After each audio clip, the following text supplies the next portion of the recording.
All right, good evening, everyone. Welcome back to another common session for our Sunoikesis Herodotus course.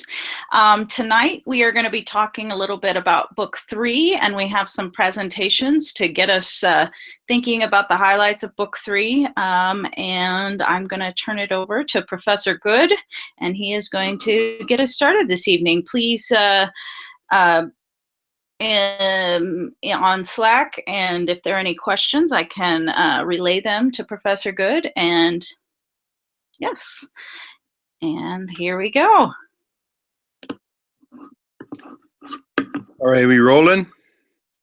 Yes, you're rolling.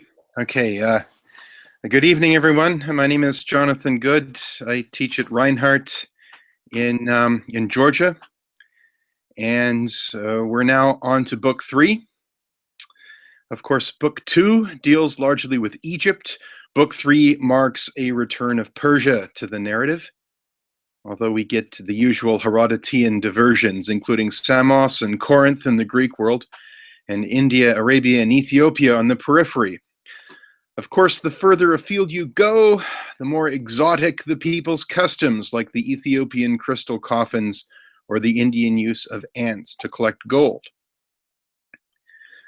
Probably the most important episode in Book 3 is the so-called constitutional debate, starting at section 80. A group of 7 Persian conspirators has deposed and killed the Magi who had usurped the throne. They then held a debate on what sort of constitution they should adopt for their new regime. Otanes goes first and speaks in favor of popular government. I understand the word in Greek is isonomia, or equality before the law, not actually demokratia yet.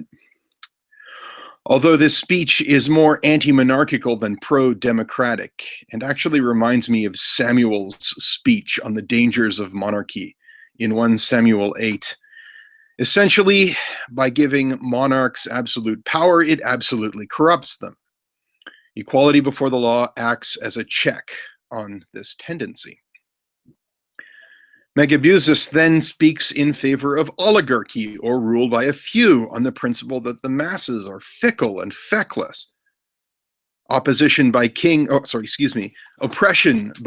is bad, but at least kings act deliberately, mobs do not. The next best thing is to adopt a constitution favoring rule by a few, included, of course, would be all the conspirators themselves. Finally, Darius speaks in favor of monarchy. It is best to have one ruler, provided he is the best. Oligarchy leads to violent quarrels among the members of the ruling clique, from which a victor, and thus a monarch, emerges. So why not just pick a monarch right off the bat? Democracy, too, leads to faction and partisanship, and then the advent of a people's champion, a monarch again, who promises to break it up.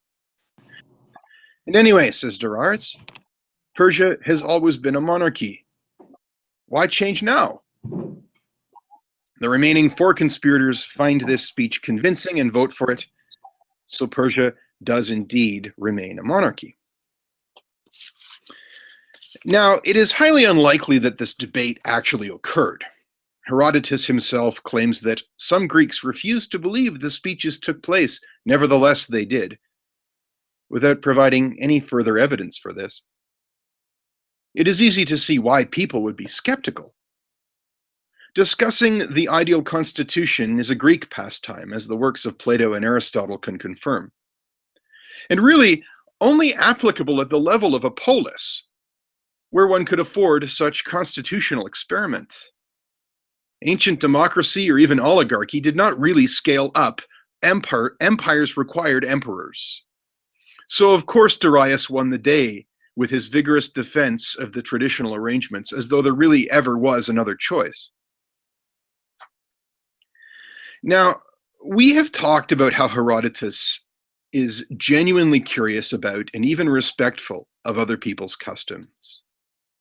But it seems to me that ultimately the histories is pro-Hellenic, since ultimately it is a Greek history of the Persian Wars. It makes sense that the Persians should choose the form of government that suits them. As Herodotus says in 38, If anyone, no matter who, were given the opportunity of choosing from amongst all the nations in the world the beliefs which he thought best, he would inevitably, after careful consideration of their relative merits, choose those of his own country. But I would say that Herodotus the Greek, in this case, ultimately looks down on the Persian system. Darius claims that monarchy is good if the king is the best, but how does one guarantee this? Does monarchy really serve Persia well when someone like Cambyses is on the throne? Cambyses, of course, is the Persian successor to Cyrus and defeats the Egyptian pharaoh Psammetichus, thereby incorporating Egypt into the Persian Empire. He executes numerous Egyptians who offer him resistance, humiliates the family of Psammetichus, burns the body of the pharaoh Amasis in defiance of both Persian and Egyptian custom, and in a fit of anger sends his men on an expedition into Ethiopia without proper supplies, leading to the loss of most of them. But his greatest crime is the impious killing of the Apis bull in Memphis, for which the gods punish him with madness. In this state, he kills his brother and sister, shoots a boy through the heart with an arrow, arbitrarily buries 12 Persians upside down, kills the men who had not carried out an order that he had come to regret, and many other crimes. He is put out of his misery when a self-inflicted wound becomes gangrenous. So this is the major drawback of monarchy. There is no guarantee that you'll get the best man for the job. Karl Marx proposed that history always repeats itself. The first time is tragedy, the second time is farce. He was referring to the advent of Louis Napoleon in 19th century France, but he might as well have been referring to Book 3 of Herodotus. As we read, it is Darius, the defender of monarchy, who becomes monarch. Having agreed that they should have one king, the conspirators devise a method to see which of them should assume the office. Rather than selecting the one most likely to rule well, they essentially cast lots for the job by seeing whose horse would neigh first at dawn. Of course, this process is gamed by Darius through the judicious use of the pheromones of a mare in heat. Herodotus can't resist a story of cleverness, and perhaps, he suggests, such skills are precisely what a monarch needs to have. But I can't help but feel that the whole thing makes the Persian monarchy into a sort of a joke. Darius does not die until Book 7 and enjoys certain successes throughout his reign, but before Book 3 is out, he's already executing his co-conspirators and their families because he has grown suspicious of them. This, of course, is another drawback of monarchy.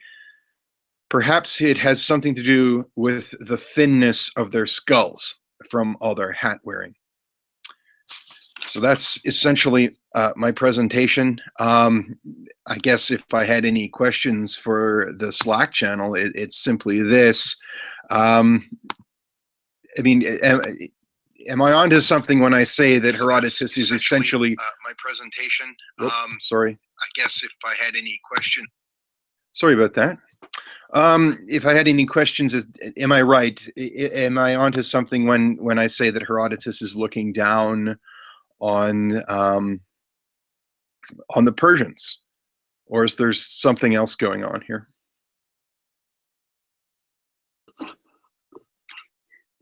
All right, good question. There's some debate going on in the Slack channel about help I'm being oppressed. About about what Herodotus is favoring. So please enjoy the survey that's on there. Let's see if there's any. Somebody asked if what about a constitutional monarchy, which I don't think was, correct me, was not one of the things that Darius was talking about, right? No. That's a little more nuanced, I think, than what he was covering. Let's see. So there is a survey about your question, Professor Good. Does Herodotus look down on the Persians? And it looks like the overwhelming response is no. Mm-hmm. But there are a couple yeses on there. I don't know what you make of that, but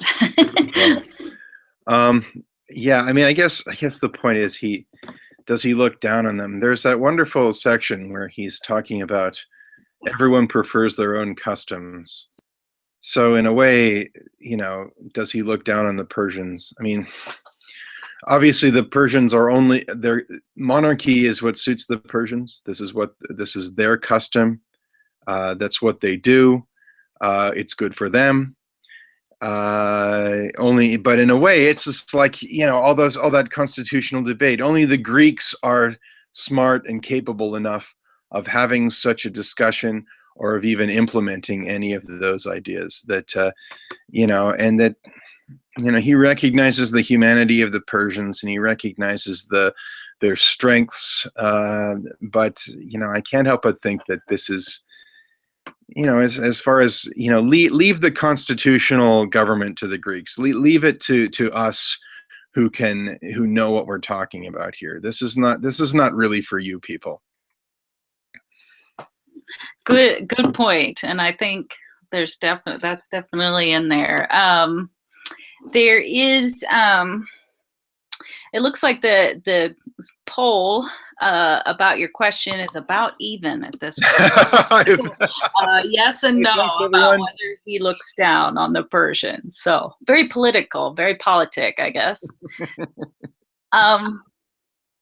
Something to watch for too, as you continue to read, to see if that changes too, from Darius as our introduction to the Persians, at least more contemporary. And there's definitely a theme of freedom that, as you pointed out, the monarchy doesn't allow for people's freedom, I guess, in some way. So, all right. Any final thoughts, Professor Good? No. I mean, it's speaking stories of cleverness. I mean, the Zopyrus at the end. I mean, talk about clever, huh? Mm-hmm. Cutting off his own nose and his own ears. I mean, you can see why Darius would reward that sort of behavior. So give Darius credit for that.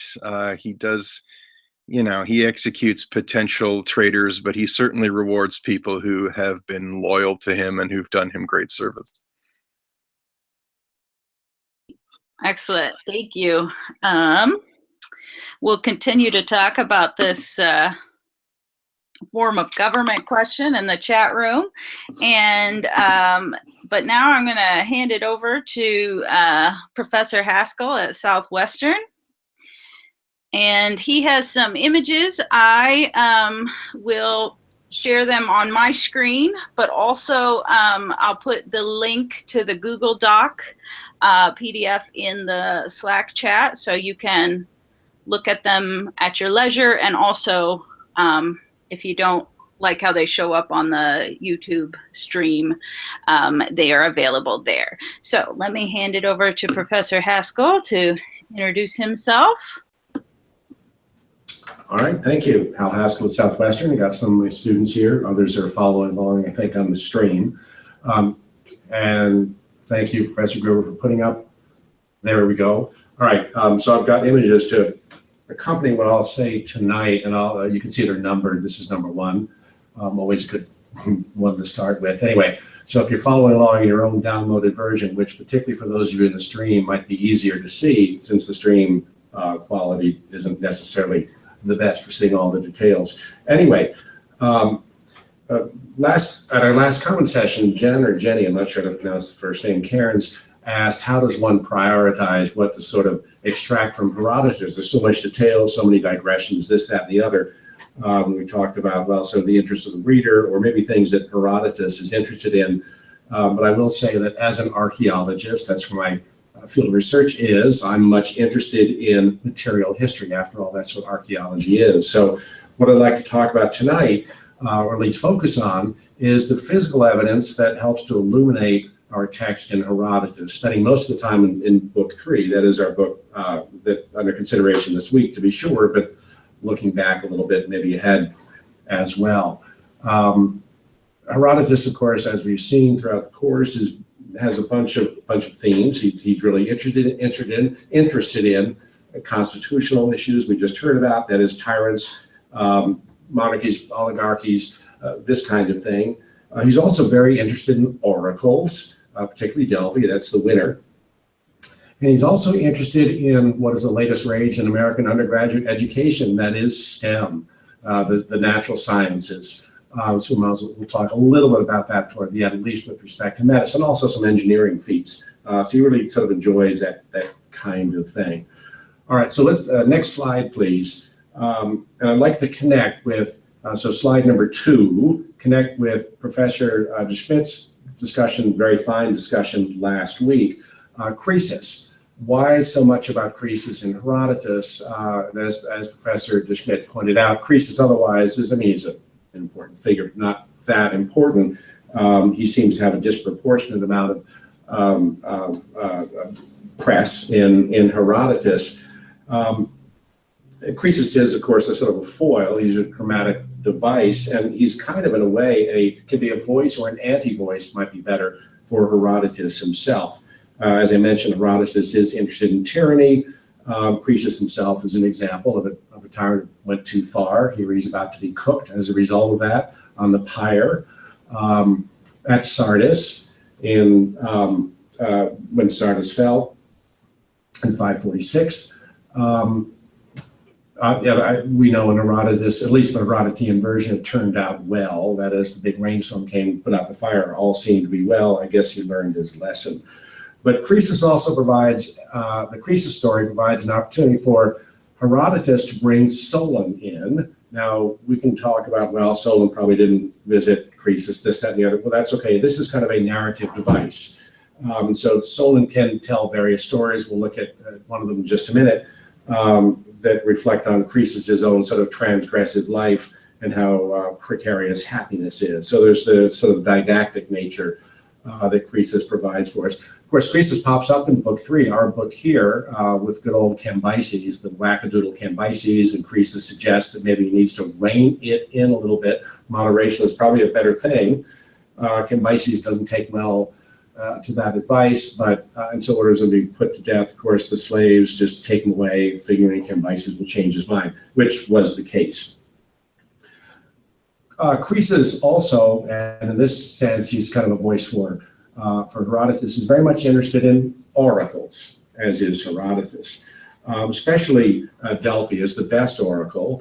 And so Herodotus demonstrates the importance of Delphi even to non-Greeks, for example, Croesus. Let's look at the next slide, slide number 3, please. Now, Delphi is one of many Greek or Hellenized oracles. It is number 1. Notice location, central Greece, also thought to be the center of the world. 2 eagles were sent to the edge of the world, and the signal came back toward one another, met over Delphi. What more proof do you need? Great story. But there are oracles all over the place. Dodona in northwest Greece, you can kind of follow along in the numbers. A couple of numbers, 10 and 11 in Lycia, Asia Minor, off to the right, off to the east, and then 2 in North Africa off the map, Zusamon and 1 in the Nile Delta as well. Anyway, they're all over the place, but certainly the Delphic one is the central one. It really is the most important. And in the 6th century, particularly through the 6th century, the Greeks really took the oracles at Delphi quite seriously. They did later as well, but there seems to be this sort of fixation in these earlier periods, and Herodotus is fascinated by that, and he picks up on it. Next slide, please. So let's look at Delphi a little bit. Delphi located up in the mountains. There are all sorts of sayings at Delphi, for example, nothing in excess. That is clearly a theme that Herodotus is much interested in. That is transgressive behavior by tyrants and this, that, and the other, not a good thing. But note that these Panhelletic sanctuaries are, well, in this case, it's more than just the place for the oracle. Now in the upper left image, you can see the temple, the remains of the temple. That's the Temple of Apollo. It's a mountain sanctuary. But other activities took here as well, not only the cultic activity specifically to Apollo, but musical contests, theatrical contests, this kind of thing. You can see the theater at the left. There's the cursor there. It's a lovely mountain site. If you haven't been there, now people approach typically by road, and you can see that cut in the mountain, so the upper part of that image coming around the mountain. In antiquity, the lower image shows the easier access from the sea, from the Gulf of Corinth. And there's snow in the mountains in the far background, which may or may not show in your version. It really is quite a beautiful, beautiful place. The French can't excavate there. They've got a fabulous site to do that kind of thing. Anyway, all right, so let's look at a Solon story. Next slide, please. That does relate to Delphi. And that is, now we're going back to book 1. We want to try to sort of tie things together here. Remember, one of the Solon stories to Croesus, that is, who's the happiest person on the earth? Well, of course, Croesus was not one of the winners, but a pair of guys was on the top list, the greatest hits list, and that's Cleobus and Biton, the two Argives who took their mother up to the sanctuary outside of Argos, so that's the lower circle on the map.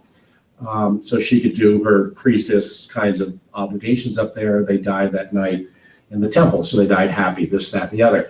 Kind of a nice thing about this story is, the next slide, please. We do have a couple of statues at Delphi that are probably of Cleobus and Biton. That is, and Herodotus tells us that the Argives dedicated 2 statues of these guys at Delphi. So it sort of illustrates the central importance of the sanctuary. There's some debate about whether these are really Clovis and Biton and not the Dioscuri, but I think the balance of opinion favors our 2 guys. So we've got some nice archaeological support for this story in Herodotus. Now, again, the point is, it's not that Solon necessarily told the story at Sardis, but it was a received story in the 5th century. Herodotus sort of juggles details and puts it in a conversation. It's kind of indirect speech, perhaps, with Croesus, so he doesn't have to tell Croesus, "You're a real bum, you're living an excessive life," this, that, and the other. He says indirectly, this is the sort of life that's really the best. Okay, next slide, please. So another story we can associate with Sipnos, and we see in with Herodotus and Delphi, is Sipnos, a city-state island. Remember, Greece is divided up into city-states. We always have to remember this.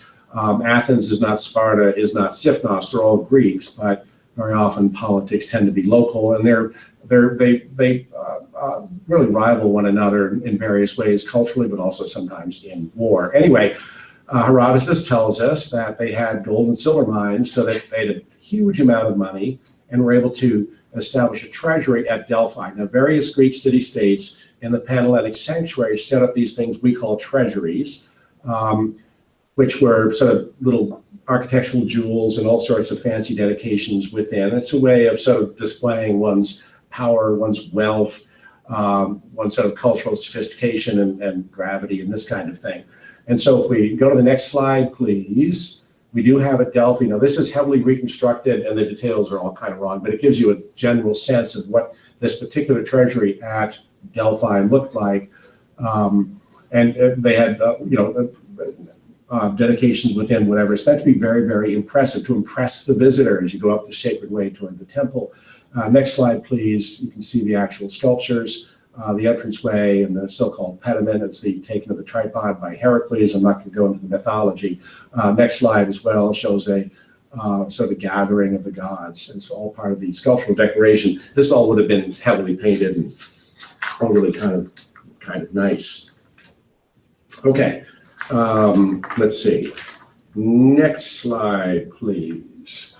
All right, so one of the nice things that we see in Herodotus is not only is there sort of there's a flow thematically, but also geographically. So Sipnos also allows us to think about Samos, and certainly Samos played a conspicuous part in Book 3.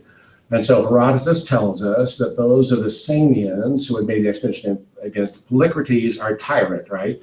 You remember the fish story and this kind of thing, and Amasis saying, you have to throw away the thing most valuable to you. So Polycrates tossed the ring over the side into the sea. A fisherman brought a fish that swallowed the ring. Well, anyway, you know that story from book 3. Anyway, so these sort of exiles from Samos came to Sifnos. They wanted money.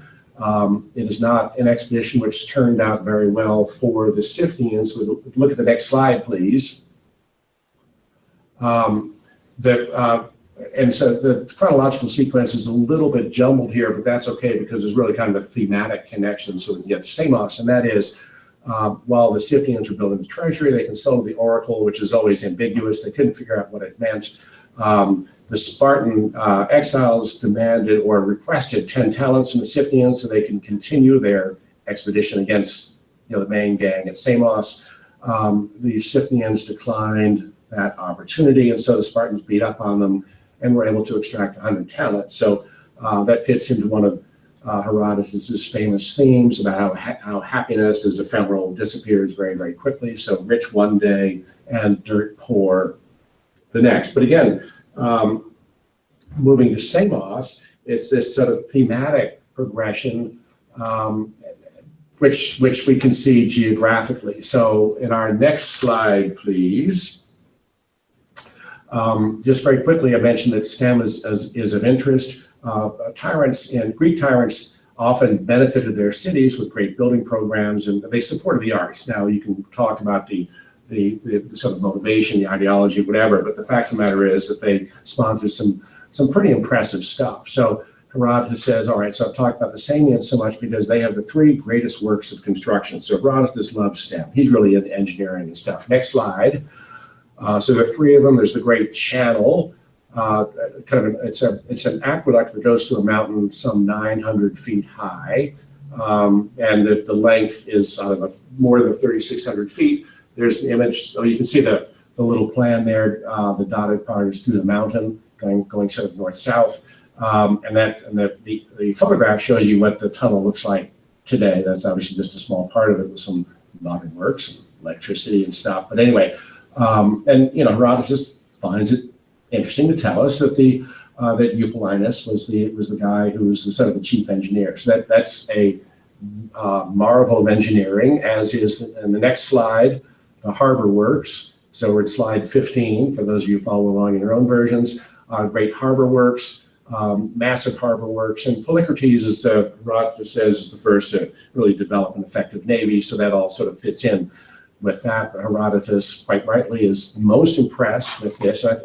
It seems he did visit Samos to see a lot of this stuff, which still would have been in existence in the 5th century. And then finally, the third great engineering deal is, here we go, slide number 16, the Temple of Hera.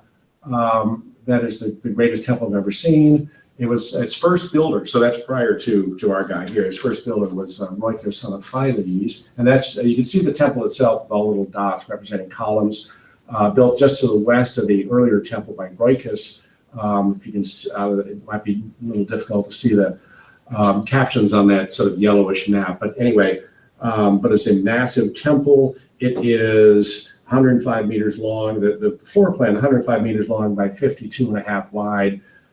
So something in the order of something a little bigger than a football field. I don't know how wide a football field is, but that gives you a sense of the scale. So it's pretty good stuff. Okay, going quickly. Next slide, please. Continuing our sort of geographical progression. So Polycrates, as you know, eventually was lured to Sardis by Oroetes, the satrap there. But along with him was Democedes, a doctor. Now, Democedes was a very famous doctor, a Greek from South Italy, had a stint on the island of Egina and Athens in Greece, eventually came to Samos. But Polycrates took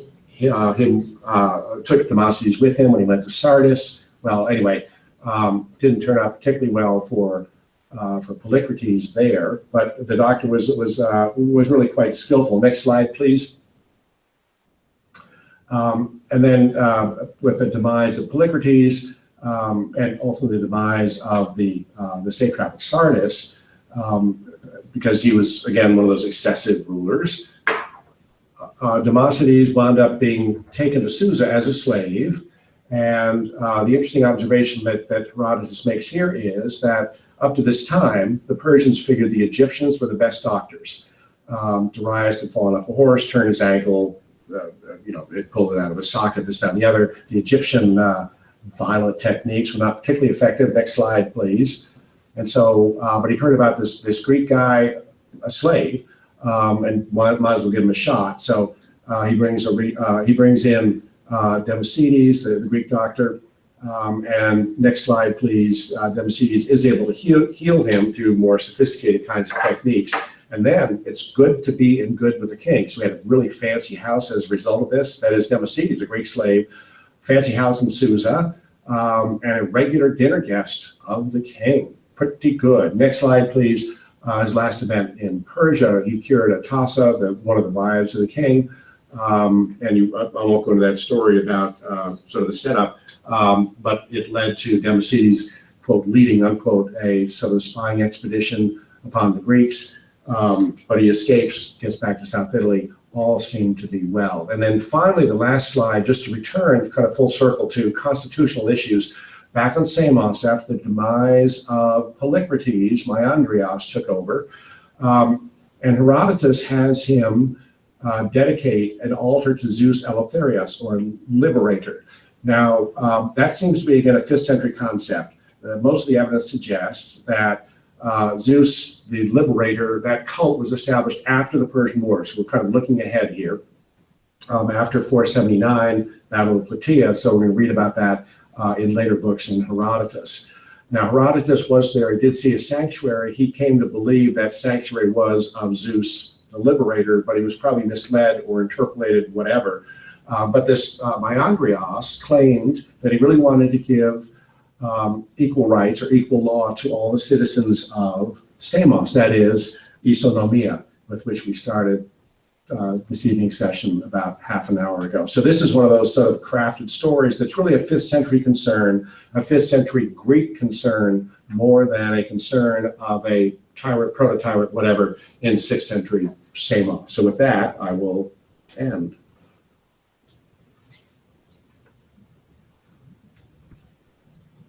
All right. Thank you very much. Yeah, thanks. Professor Haskell. So we got some nice connection between the speech about constitutions and isonomia, and then we got to see some of the places. So as we get closer to contemporary events for Herodotus, I think that was very helpful to see some of those places on the map, as well as think about the differences between the Greeks and the Persians and this Greek city-state setup that's very different from an empire, essentially. So both terms of government and geography. So keep watching for that. This will keep coming up. So be talking in your small groups about book 3 and about these questions of geography, not geography, constitution and geography, if you want to talk about that. And we will talk about book 3 more next week. All right.